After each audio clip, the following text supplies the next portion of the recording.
Hello everyone. So this video is focused on understanding of graded potential and understanding the differences between graded and action potential. So here we have a graph which will help us in understanding the same. So in y-axis we have the voltages and in the x-axis we have the timeline. The first thing is graded and action potential. Both of them are the membrane potential variations. So here we have taken resting membrane potential as minus 90 millivolt and we have variations from it, and 55 millivolt is the threshold here. Threshold potential is that potential after which an action potential is fired in a nerve. Okay, this is the basic point we need to know. And if we are taking it as nerve, so the resting membrane potential for any neuron is minus 70 millivolt. So we have RMP as minus 70 millivolt and the threshold is minus 55 millivolt. By taking these values, we will try to understand what is graded potential first. So we have these potentials coming. Okay, this is a small stimulus given.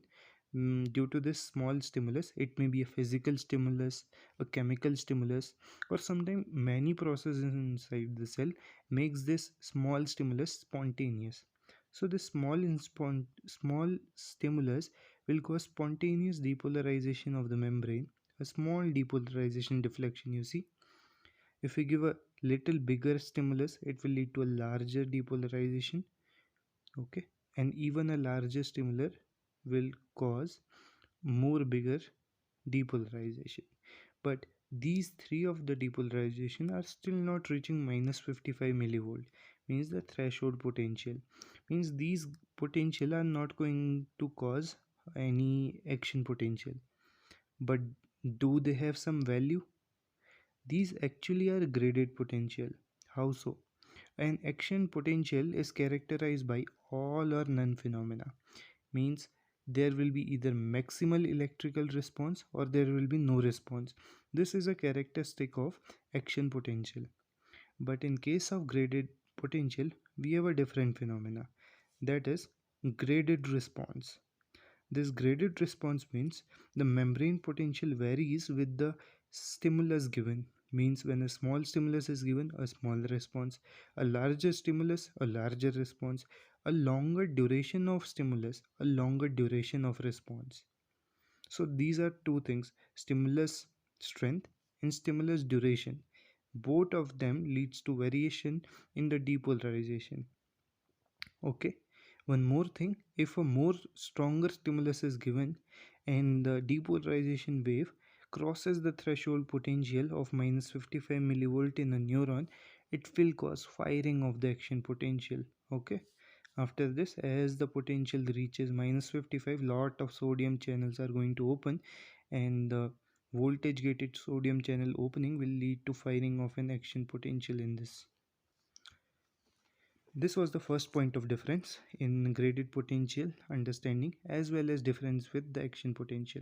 So that first point is the graded potential is a membrane potential which varies with the strength of stimulus as well as duration of the stimulus.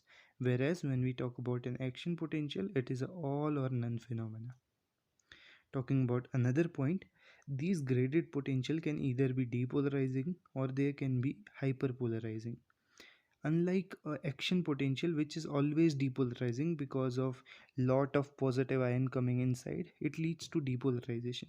Whereas when we talk about graded potential, they lead to either depolarization or repolarization, as you are seeing. Okay, the third major difference is the graded potential occur because of voltage gated ligand gated ion channels.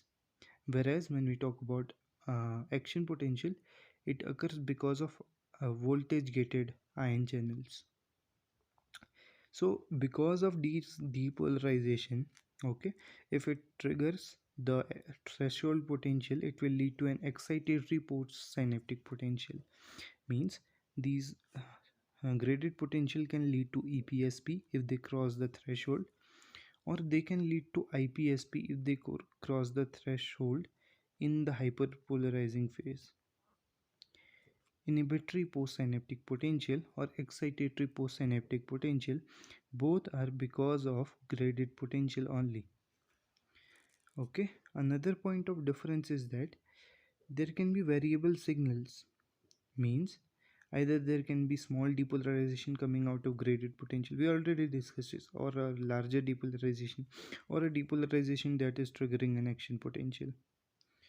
Also, some major differences that there are, these occur for a small distances, whereas action potential travel a long distances without losing any energy or transmission strength, whereas with distance it loses the strength during the transmission.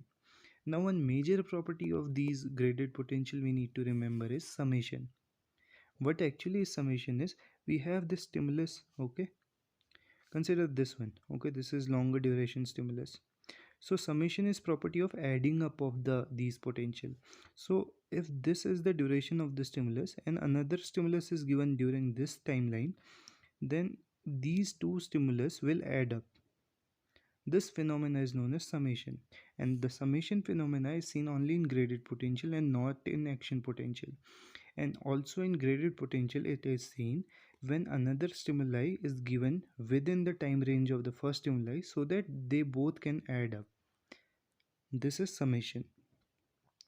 Talking about two other properties of action potential which make it different from the graded potential is, it has higher, it has a threshold and refractory period, means there has to be a threshold for triggering up of the action potential so that AP can start. Also there is a refractory period. This is because of we have ion gated, voltage gated ion channels in this, and these voltage gated channels in case of action potential go into a phase of inactivation, and during this phase of inactivation they cannot be activated no matter how strong the stimulus is.